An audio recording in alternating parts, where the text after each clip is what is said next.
Senate Majority Leader John Thune in focus now. Good to see you today. This is momentous. This is so many things. It is hopeful. The president says it's the first step. Talk to me about how big this moment is and what it does for peace breaking out around the world should he try for more. It's historic, and it is really an epic development, Harris. You think about thousands of years of history and the warring that's been going on in that region, and more recently, obviously, and of course, the terrible attacks from a couple of years ago. And what the president has been able to achieve here is nothing short of remarkable. And he builds on the success of the Abraham Accords from his first term in office. But this truly is historic. He deserves a tremendous amount of credit, and his team, who worked diligently and successfully to broker this deal. Obviously, there's a lot that remains to be seen in terms of Hamas and getting them disarmed. But at least in terms of the first steps forward and getting those hostages released, what an incredible achievement. Yeah, you'll need all those countries that he has pulled together. People said it couldn't be done. His critics said it couldn't be done, and he has. And those countries are necessary for next steps. The legacy media, liberal pundits, and prominent Democrats have praised the president and his administration, some of them. Here's a sample. We should make no mistake about this. This is a victory for President Trump and for those who wish that we can govern ourselves at home and around the world, not simply by brute force, but by ideas and civilized norms. Trump was able to accomplish something here that's significant, hugely significant. I give credit to President Trump. I give credit to Witkoff and Kushner and Rubio. These are hard jobs. Now, remember, I've been saying it's not everybody. President Obama's deputy national security advisor shrugged off President Trump's accomplishments. Watch. It's great that the Israeli hostages are reunited with their families, that aid is getting to Gaza. I would not go as far as to say that this kind of validates a certain, theory of diplomacy, because frankly, it's just a ceasefire. The problem has not been solved. It's not really a peace deal. Wow, just a ceasefire. That pierces your heart when you consider what those hostages have been through, their families, and now all of them are coming home. And that doesn't seem like something to be dismissed, Senator. It's not, and that's Trump derangement syndrome. They don't want to give him credit for anything. This is historic. An achievement, I think, that will mark his administration. And again, it's something that is achieved when you try to make sure that your policy is one of peace through strength, Harris. That's the policy of this administration. It's been on display, and one of the reasons this was possible is because of the action the president took in Iran.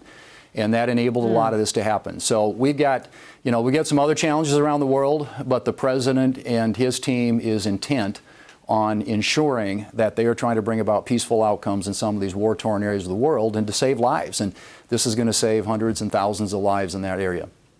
Well, and what you just did took us forward, too. You mentioned Iran. And, of course, when you look where the president says he wants to potentially go next to break out peace, and that is to end the war between Russia and Ukraine, Iran is going to play a role in that, too, because of its coziness, if you will, with Russia.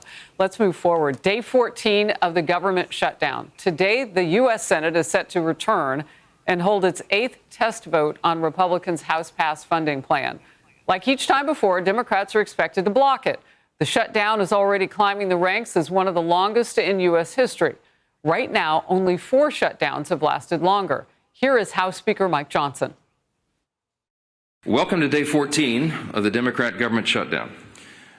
It's 2 weeks of Democrats in Congress inflicting untold pain on the American people for nothing other than pure politics. We are trying to break the status quo so government works better for the people. And Chuck Schumer is resistant to that. We're certainly not going to allow the American people to be taken hostage for his political gain. That just a short time ago, how the day began, President Trump says he's with Republicans. John Thune's been great, and Mike has been great. Speaker, he's been great. Those two guys have done a great job. But we're dealing with a bunch of radical left lunatics that have lost an election in a landslide.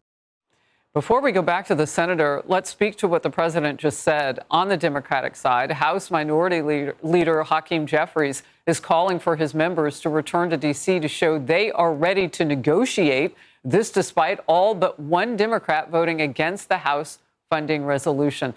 Senator Thune, are we stuck? Is it like, what happens next?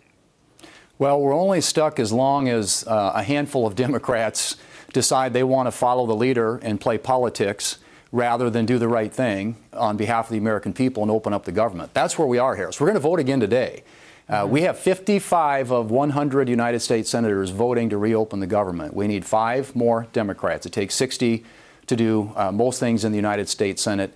And all we need is 5 Democrats. But their leadership is intent on pacifying and trying to appease this far left base. They've got this big rally coming up next Saturday, which everybody thinks they want to get behind them before they do anything to open up the government. But it's really straightforward. I mean, this is the legislation right here. It's 24 pages long. It is clean. It is nonpartisan. It has no policy writers, no partisan gimmicks. This is a straightforward way to open up the government. It has passed the House. It is sitting at the desk in the Senate. We can pick it up and pass it today. The president will sign it into law today. The government opens up. And all these questions about who gets paid, who doesn't get paid, which agencies and departments are going to be prioritized, those all go by the wayside. It is that straightforward. We are trying to open up the government. The Democrats are not. They are playing politics. It needs to stop, and it needs to stop now. Before I let you go, Hakeem Jeffries wants to negotiate. From what you just showed me, there's nothing to negotiate right now. They either sign off on it or they don't. Your last word. There isn't. There is nothing to negotiate. This is a straightforward proposition, something that they did 13 times when Biden was in the White House and when they had the majority in the Senate. There was a continuing resolution to keep the government funded. That's all this is. Nothing more, nothing less, nothing else. And they should take this, get the government opened up again, and then we can talk about all these other issues they want to talk about. But this is an indefensible position, Harris. I mean, they are in a tough, tough spot. And I don't know how you're going to walk down the floor tonight and know that there are 5 Democrats who can open up the government today and vote against it again. They cannot defend that position. I had read you all in the Senate, Republicans want to keep getting them on the record. Apparently, it's not hurting them yet. We'll see. Senator, good to have you. Thank you. Thanks, Harris. Nice to be with you. Thanks.